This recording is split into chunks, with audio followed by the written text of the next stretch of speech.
Right. Are we ready to go, Emily? Should we kick off? Yeah, no, absolutely. Brill. So, just a little bit of housekeeping before we get going. We have got a few pre-submitted questions this evening, so we will be running through those first. Big thank you to everyone who has submitted in advance. If you still have a question and you would like to answer it whilst we're within the webinar, please use the Q&A function. Thank you, Louise. I've just seen that yours has dropped in.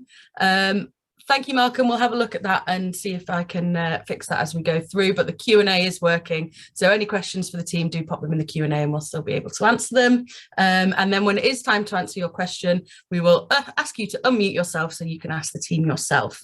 And if we do not get to your question today, we have only got an hour. If you email us on the contact us email address and someone from the trust team will get back to you. I think we should start off first. I think if we do a quick introduction and then Emily, if you'd like to go through and kick things off by talking a little bit more about funding. So I'm Molly McGreevy, I'm in the communications team at the Trust and I'll be hosting and doing all the tech for you this evening. I'll pass over to Caroline. Thanks, Molly. I'm Caroline and I'm the Director of Communications and Promotions. So Molly is in my team. Hello, everyone. I'll pass over to Sue. Thank you, Caroline. I'm Sue Brown. I'm the Finance Director at the Trust. So I look after all the finances. So I will pass you over to Benjamin. Thank you. So Benjamin Smith, Director of Development at the Trust. So I get to deal with all the sort of fun and interesting projects around sort of instructor training, delivery guide, etc. And I'll pass back to Emily. Brilliant. Thanks, everyone. So I'm Emily Cherry, so Chief Exec of the Trust. And I have to say the person I'm most grateful right now to is Malcolm Smith, because thank goodness you said that chat was disabled, because I was thinking that I was actually being really, really technologically improficient because I couldn't see how to change it to everyone. So thank you, Malcolm. But very much thank you for all of you for joining this evening and giving up your time. So Molly, do you want me to start off with, so this wasn't a question that we'd had pre-submitted in advance, but we thought that most of you would be very interested in thinking and asking us questions about the future of bikeability. So as you know, funding we have confirmed until 2023. So that takes us up to the 1st of April 2023, and that's the funding envelope that's been confirmed.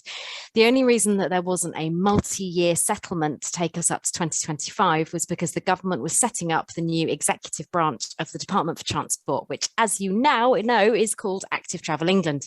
Active Travel England has only just come into as a body in its own right. It's got all of the right devolved responsibility now. It's got the right instruments of state and everything that it needs, and it now looks after the budget for walking and cycling. But it only really came into being properly sort of this month, really. Danny Williams, who's the new chief executive, has just arrived and is now appointing all of the roles to be able to Active Travel England. So we didn't get a multi-year settlement because Active Travel England needs to take the decisions on what does the future funding for bikeability and all walking and cycling projects, including infrastructure projects. So now they are up and running. We are working with them at the moment to look at what does that envelope of funding look like for the next 2 years. We are pushing again for a multi-year settlement to take up to, so 2 years worth of funding to take up to 2025, but we cannot give you any answers on what that looks like currently, both for individual grant recipients, but also for the total funding envelope as a whole. And I do not have a timescale for in which we are able to release those details, but know that the Trust is pushing incredibly hard to get that as soon as possible, because we know you cannot retain instructors without long-term security. We know you cannot recruit new instructors to cope with the demand and the capacity issues that exist across across the industry without that certainty. And we know that you can't do any of the planning in contract terms as well without that certainty. So know that we understand that, know that we are pushing to get those decisions as soon as possible. But of course, we have also in this period had a brand new Prime Minister who's just now really getting her feet under the table and thinking about what the future holds. We've had major budgetary and fiscal events, the cost of living crisis, and government expenditure is being reconsidered with what I think is still being described as a fiscal event, which is a bit of a budget alongside with looking at all the kind of department spending plans. So until all of those things are determined and worked through, we cannot give you any security and a safety in terms of what this is looking for, but know that we are continuing to push. So Molly, back to you. Do you want to? Yeah, fab. Thank you, Emily. Thank you for that brief introduction just around funding and what's happening at the moment. Malcolm, I was just coming back to you in the chat. It should be all enabled now and should be fixed, but if not, please do let us know in the QA. Right, so for our first question, this is about award materials, and this will be going to you, Caroline. When will the Trust produce certificates for level 2 that also include level 1? I think we're going to go for Benjamin first, and then Caroline will head over to you. Yeah, just a quick one before handing over to Caroline. So just on what riders should actually be awarded, they should be awarded a certificate for the highest level that they have taken part in, rather than sort of both levels. So that's something for you to bear in mind. Do have a look at the delivery guide for guidance on that in the introduction section. But just wanted to throw that in before handing over to Caroline for the rest of the question. Thanks, Benjamin. So just sort of reassurance, please, that really from me to say that the award materials are being looked at and being reviewed. We know they need to be refreshed, brought more up to date, etc., and we will be doing that. And we will also be looking, as part of the digitisation piece that we're doing, we're looking at having a digital option, which should mean that it's less of a mind-numbing experience, because a lot of things will be auto-populated for you and easier to do. But it is definitely in our plan to make improvements to those certificates. Thanks, Molly. Lovely. Sounds like there's good news on the horizon, and thank you for submitting that question. Next up, we have a question around bike buses. So there's a little bit of background to this. This person is a freelance instructor and has been teaching Bikeability for 15 years. They're keen to start a cycling bus to help kids get to school. It's around a 2-kilometre route, and that is on category C and D lanes. There's 2 parts to this question. Benjamin, I'm going to be coming to you for it. The first part is, how might I attract funding to commit to organising and leading it at least once a week starting this autumn to highlight Cycle to School Week? And a secondary question of, what experience may I call on from others who have done this already? So a little bit of advice on setting up and funding a bike bus. Great. So I'll start with the second one first, about experience from others. Now, there's a number of networks that you might want to sort of link into to learn from your peers. So obviously you've got the instructor Facebook that's run by the Trust. Obviously there's an additional instructor Facebook and WhatsApp group that you may also sort of be part of, and as well. You're an individual instructor, but it might be worth a conversation with your most local grant recipient who will be part of a regional network, so that you can again draw upon wider experience that's out there, or from other training providers in the area who may have delivered this before. And of course, you've got the Bikeability bus sort of delivery sort of guide module. In terms of funding, and welcome other colleagues jumping in here as well, but I would suggest it need to be very local, and obviously not knowing sort of where you are, sort of unable to advise too much on that. But I think because it's a bike bus, I'm assuming, and there's a lot of assumptions going on here, or your local village primary school is going to be most attractive to a local funding group or business, and that's probably where I'd start. But Emily, I notice you've unmuted and might want to jump in with a bit more wisdom on that. Yeah, a great question. Sounds like there's some really, really good initiatives like this, and we would love to be able to fund everything, but unfortunately our funding is a very, very limited pot, and this is not something that we are able to fund at this point. I would definitely speak to the school. I'm sure you've done that already. They may well be able to look at other funding pots via their sports premium or other options that they have as the school. We know school budgets are very stretched at the moment. Benjamin's mentioned local funding groups.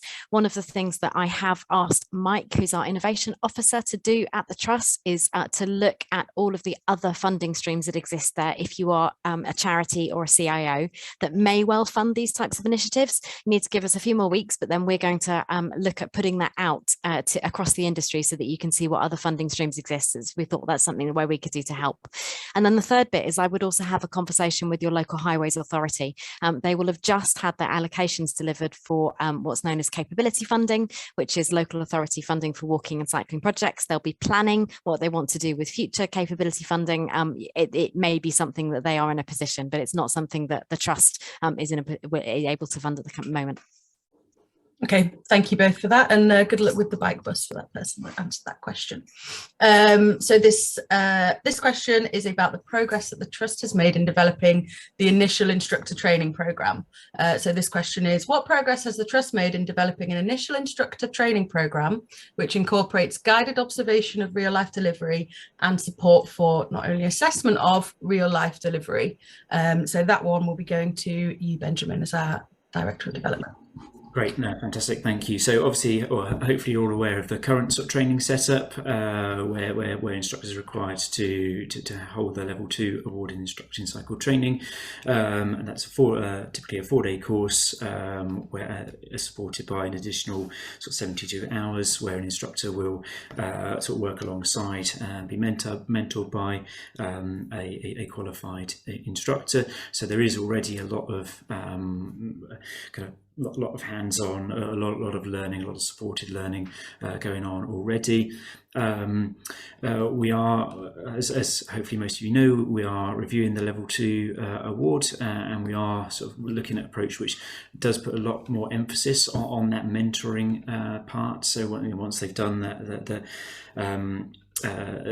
initial 4 days, it's a lot of theory and working with peers and sort of that role play delivery, then putting that into practice again alongside a qualified instructor, which is sort of really unlike any other level 2 course I've ever come across, and really supportive already. And again, we're exploring options.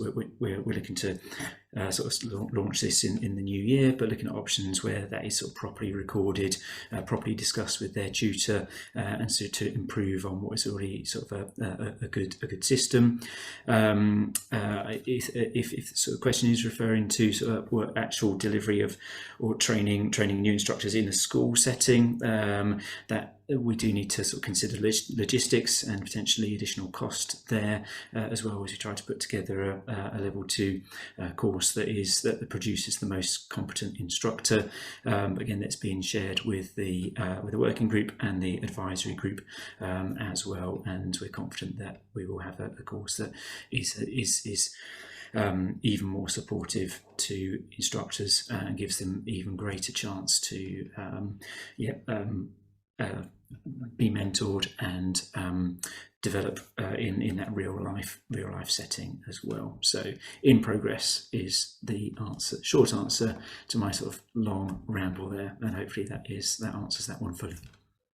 Lovely, thank you very much, Benjamin. Does anyone else have anything to add before I move on to the next question?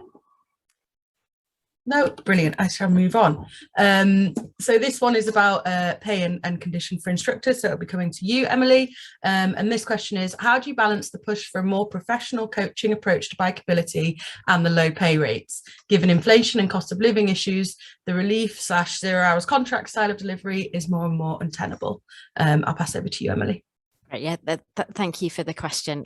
We do absolutely appreciate and understand for instructors that low pay rates and particular issues when you're being asked to do what is essentially a very, very, very responsible and fantastic job at educating and teaching children. This is not us sidestepping the issue, but the trust does not have a role in setting pay and conditions. This is through your contracting arrangements with the grant recipient and with training providers. So it's not our role. We cannot mandate a level of pay. We cannot suggest levels of pay across the industry. It's not for the trust to be able to do that. We have no role here. We deliver the grant funding, and it's then up to grant recipients and training providers to work together in terms of pay rates. We do recognise that the cost of living right now is really significant. It's significant for everybody across society, and particularly for those on self-employed contracts. We've been long pushing the Department for Transport to change the way that we deliver the grant funding. So currently, and I know that some people don't even know and understand this yet across the industry, we are only allowed to pay on the places that you deliver, not on the places that are booked. And there can be quite a significant difference between the two, up to sort of 20% of children even dropping out on the day. If you're self-employed, made, you are not going to be able to get all of the funding from what you expect to get when you deliver on those sessions. So we've been long pushing, and as a result of the cost of living, we've been able to persuade the department to allow us to pilot for the next 6 months the payment of all booked places rather than delivered places, which will mitigate for on-the-day cancellations and those that are unavoidable. We've communicated that to grant recipients. We've been clear to them that we expect this to be, that they need to work locally with providers to look at how can they implement this and ensure that this helps instructors in the current cost of living crisis. But there is not one solution here, because we have a multitude of ways in which bikeability is delivered. But that's a way that we are recognising at the moment. And of course, we are in the middle of negotiating future grant allocations and what that might look like. Fantastic. Thank you, Emily. I'm sure people will find that very useful and interesting to know. So our next question is around grants and finance. So I'll be coming to you for this one, Sue. This question is, why has the Trust changed the terms of the grant for the quarterly claims to such tight timescales? And then our question asker has then explained how it can be quite tricky collating the information, updating the linked database, particularly for local authorities, and they've asked if it would be better to leave the link deadline as it is but move the claim deadline to the end of the month. Sue, I'll pass that over to you.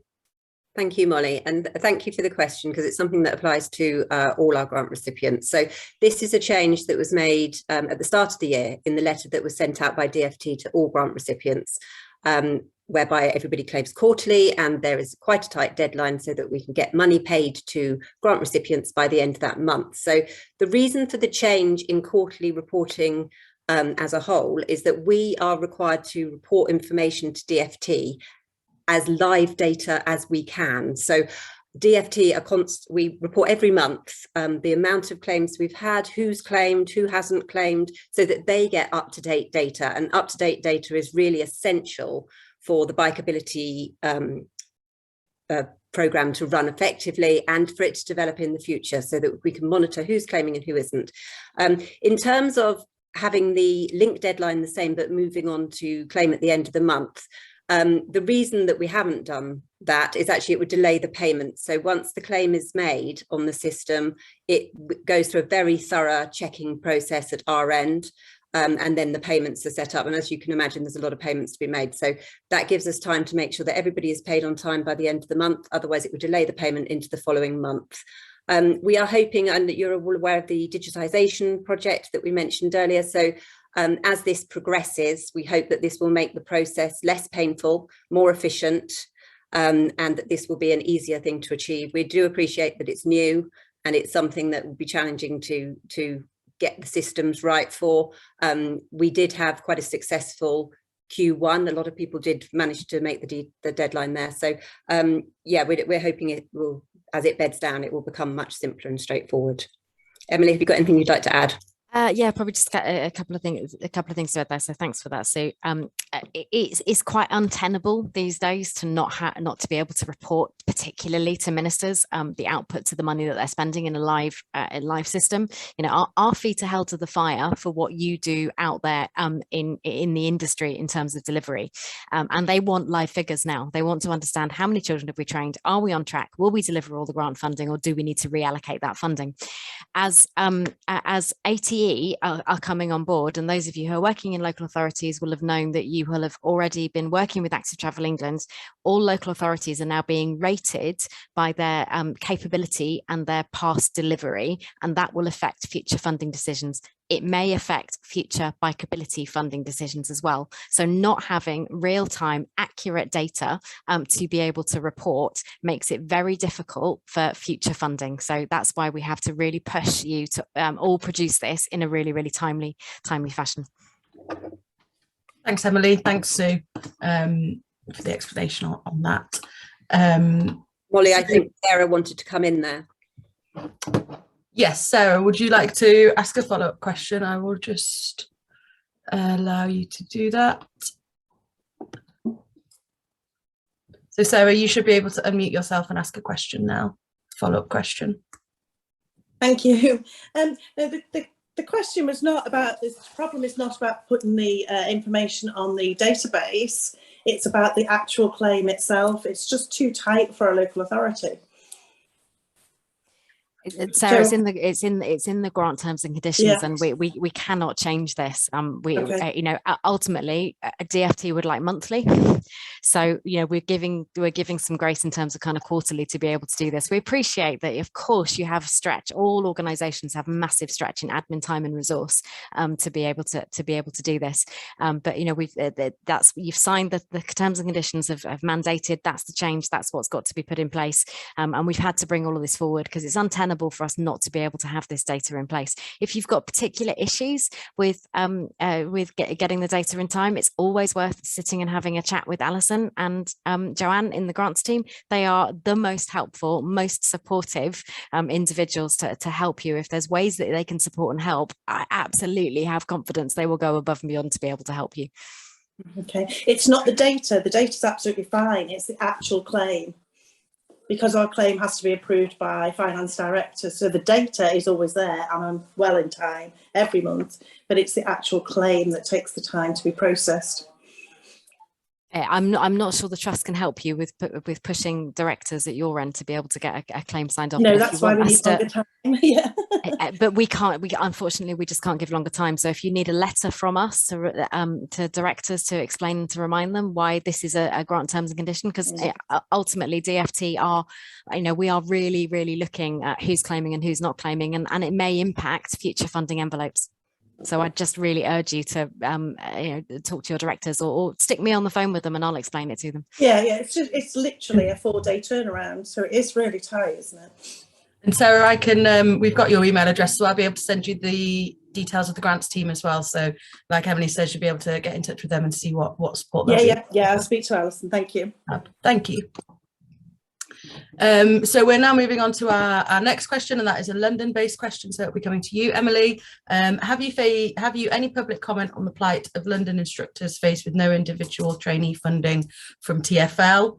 And then as a follow-up question, is it a concern for the trust that the delivery of its product Bikeability is likely to be compromised for the foreseeable future due to the protracted negotiations between central government and TfL?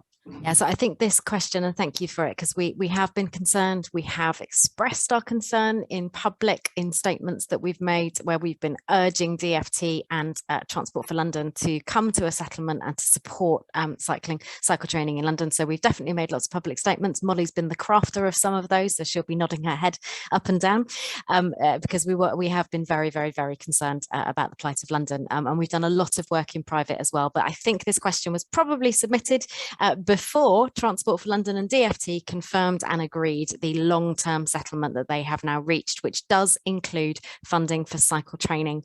My understanding is over the coming, I don't have the exact timescales, but I know very soon London boroughs are being communicated with to say what does that funding look like, and then that will be coming out to training providers to be able to deliver. So London delivery will be restarting over the next coming weeks, but we've been massively concerned about London instructors and their ability to be retained in this period. And I was, you know, deeply grateful to those London boroughs who stepped up and were able to find the funding to make sure that instructors didn't slip through the net, and ultimately children and families could continue to get some cycle training. But let's see what the settlement says, and they're able to make that public, I think, in the next few coming days. But the London situation will be getting better over coming weeks, and I'm pleased to see that.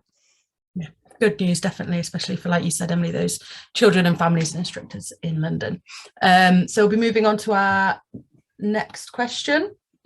And this is about what information needs to be recorded by people, instructors, when they are delivering Bikeability. So this will be coming to you, Benjamin. Can you tell me what information you need recorded by the trainers? My supervisor is insisting that we tell her how many children passed. The course is not pass or fail, so why is she asking me to report the impossible? So yes, Benjamin, we'll go to you for that question of, can you tell me what information you need recorded by the trainers? So obviously what's important is what goes home or goes on the certificates and that information, that the progress that they've made through. Yes, absolutely, the course is not pass or fail. It's kind of how much a young rider has progressed, and that is really, really important.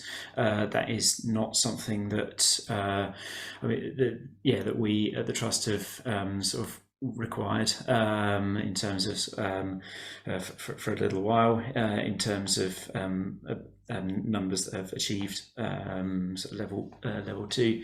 It might be again, the digitisation project will be able to sort of get a lot more of that information. That's I know a little bit further down the line. But yeah, I don't know, Emily, do you want to come in on this one as well? No, thanks, Benjamin, and thanks for the question. So absolutely right. No pass or fail. It is about rider progression. So you may have your own local systems for being able to deliver and feedback, which encourage you to work with, but we're not mandating anything at this point. Having said that, there has been a long-held need to have a standardized evaluation, so monitoring and evaluation of bikeability delivery, the outcomes of bikeability delivery, both in terms of short-term impact, so what do children actually achieve through the course, and longer-term impact, how does that translate into Active Travel England's vision for walking and cycling journeys, and being 50% of all journeys by 2030. So we have to put this monitoring and evaluation strategy in place, and we'll be working with the Department for Transport, Active Travel England, and monitoring and evaluation specialists to produce a standardized way of doing that in the future. So that's a piece of work that will be rolled out in the future. Will it increase the admin burden on instructors to deliver more? No, because we want to put this all into a digitized, effective route of being able to deliver all of that directly through the work that you're doing. So, but there will be more requirements in the future, because quite frankly, we need much more data to be able to secure future funding for Bikeability on its impact.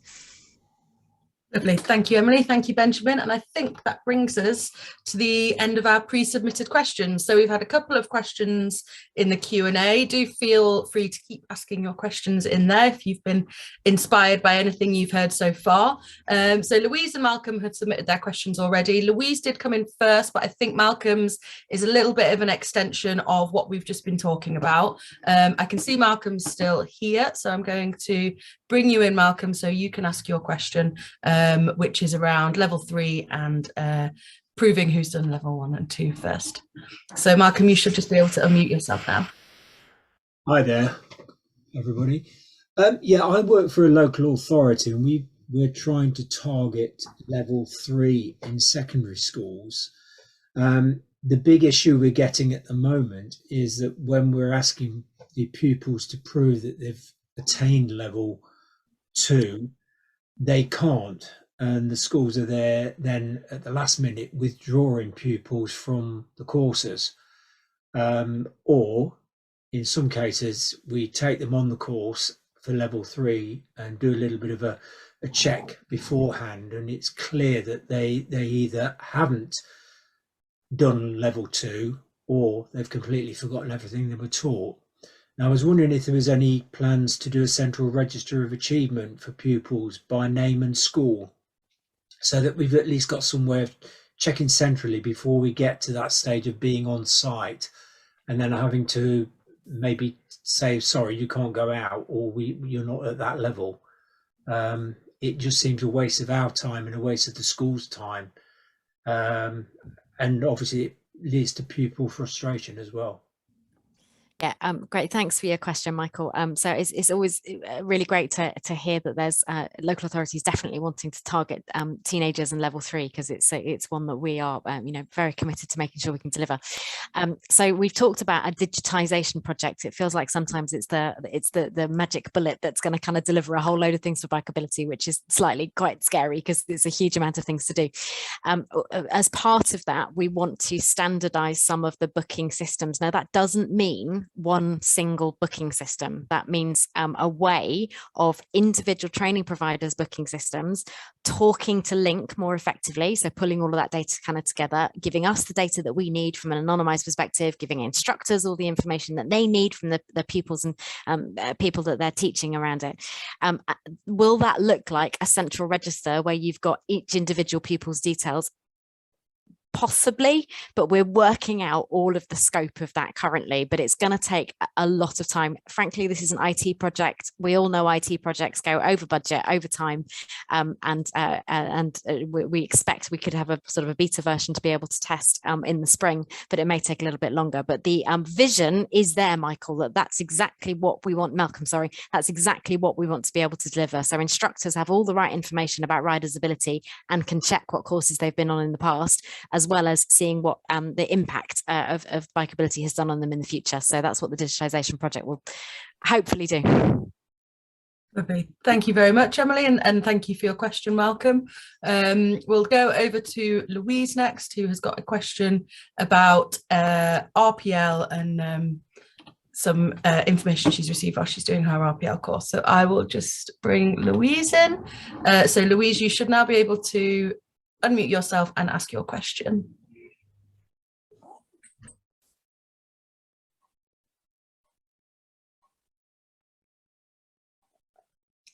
Hello, can you hear me? Yes, we can, Louise. All right. Yeah. It's not me that's done the RPL course. It's another instructor I've been working with this week, and she's just on the RPL course and was told that they don't teach secondary riding position anymore. So I'm just a bit confused because I've looked at the certificates, I've looked at the booklets, and it all talks about secondary riding position. And she was saying from the 1st of January, that's not taught anymore. I'm confused. I'll let Benjamin take this one. Yeah, really keen to get hold of this one, and the name of the RDC that delivered the RPL. Yes, secondary position is absolutely still in play. That has not disappeared, never considered disappeared. Obviously, National Standard for Cycle Training and the Bikeability Delivery Guide is built upon those two positions, secondary and primary. What you call them actually doesn't really matter, as long as it's not too daft, and it explains the rationale behind the behind the position. But no, those two concepts of secondary and primary very much there, and again, I think it's enough of a concern to me that the instructor has this impression that I really would like to understand which RDC. Obviously, please don't name them right now. No, I won't. I'll contact you and email you and let you know. Louise, do you know if it was the concept of position or if it was the names? Because I have heard people obviously talk about kind of confident control rather than primary and secondary. No, it definitely wasn't the names, because as you say, people use different, you've got hogging and sharing the road. That wasn't the issue. They've actually had this booklet that they had on the course that actually said, okay, you start off, by the side of the road and you move straight into primary riding position. There's no talk about any other position whatsoever. This is literally one of Benjamin's favourite conversations to have when he's picking it up. So please, Louise, message him and let him know, and it will be done in a supportive way. Absolutely. But we will correct that one. It's just the booklet showed First for Sport, their logo on it, and I just was thinking, what? I've not heard about this. We haven't had an email about it. Am I doing the wrong thing? All the booklets say second, the two riding positions. So. Yeah, so it's just nice. Bible. But yeah, anything else? We'll pick up outside of this context and. Okay. Yeah, that's fair enough. Yeah. And the RDC. Yeah, brilliant. Thank you very much. Thank you for your clarity on that. Thank you very much, Louise. And I'm sure Benjamin will investigate that as soon as possible. Fabulous. Well, that's both the questions that we've had submitted during the webinar today. We are a little bit early, so if there are any other questions that anyone would like to submit, I'll give you a couple of minutes to do that. And Emily, I didn't know if you wanted to sort of sum up or had any additional remarks, just while we're giving people that opportunity. We'll give it a couple of minutes. If nothing else comes in, we'll log off and we'll go off for our dinner or tea, depending on where we are. Yeah, and I'll be going back to watching Peace Day content, because it's the International Day of Peace today, which I hope you're all involved in, and I hope you're all going to go out for a ride on your bike, because we have a Ride for Peace initiative where you can tag the trust and go out and use the hashtag Ride for Peace when you go out on your bikes tonight, to get out there and share the road space considerately with all road users. But I like to do a bit of eyeballing of car drivers as they come up next to me on Peace Day, even more so. There's always a smile on it on Peace Day as well, but definitely a bit more eyeballing than I do sometimes. But in terms of kind of summation, obviously, so we are very, very, very busy, as you all are out in the industry at the Trust. We set an ambitious business plan for the year. We had a huge development program, which Benjamin has been working on, a massive expanded comms program, which Caroline and the team have been delivering fantastically in terms of kind of PR marketing, and really making sure that we've got all of the right tools at your disposal to be able to deliver Bikeability. We set a very ambitious business plan in terms of setting 3 core themes. And I think it's really always important to remind you of the importance of those themes. There were 3 I's that we kind of talked about at the conference, and we constantly talk about across the team. And these really matter to us at the Trust in what we're delivering.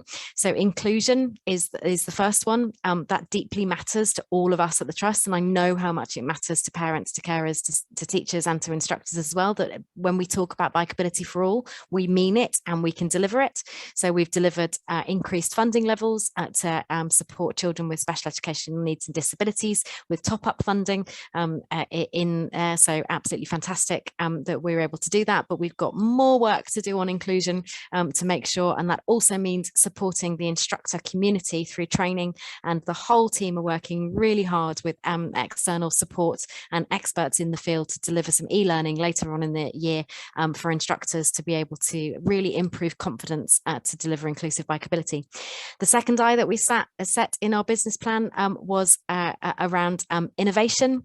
So we have done huge amounts of work already in kind of innovating. We've funded 44 innovation projects and 19 SEND projects in the last 18 months to find both new ways of delivering Bikeability, but new ways of supporting the instructor community. I'm really excited to see some of the data coming out of those projects, and then thinking about what do we want to fund in the future. So there's some really exciting stuff going on around innovation. We've been working with Dan Bishop and the team at Brunel University to look at the use of immersive reality and virtual reality in cycle training, and Dan's now on knowledge exchange with us at the Trust and is going to be looking at a rollout of some of that work over the next 12 months. So some really cool stuff going on in innovation. And for those of you who hadn't seen the Cycle Savvy Driving pilot work that Benjamin and the team have been doing, the pilot's now finished, but that was a great piece of innovation where we were training approved driving instructors, and we've just won an award for it as well, which is really exciting. So that's really great in terms of the innovation work as well. Then the final I for us is probably the one that keeps me awake most at night, and I do keep awake at night at this. You're all going to now message me and say, it's all right, Emily, we'll give you some dull reading so you can go to sleep at night, and that's about impact. I have, I'll be honest with you, we've got a lot of good people on the call who are working really hard in Bikeability, but I've never been in such a weak lobbying position in my career in terms of impact data to be able to secure what is essentially a very large sum of revenue funding from the Treasury. And let's remember that Treasury do not like revenue funding because they have to spend it every year.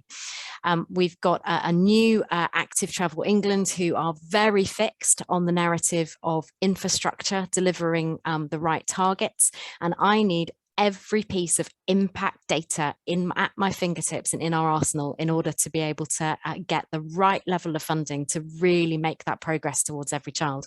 So why that keeps me awake at night is that we need that data that shows both the impact of how children have developed, progressed and achieved on the course, and then what they've done as a result. And that cycle training is absolutely part of the magic ingredients that we can deliver a real revolution in modal shift to get everyone walking and cycling. So it's why it keeps me awake at night, because I don't have a lot of impact data. So that's where we really need your help, your support, and why we're doing a huge amount of work in it.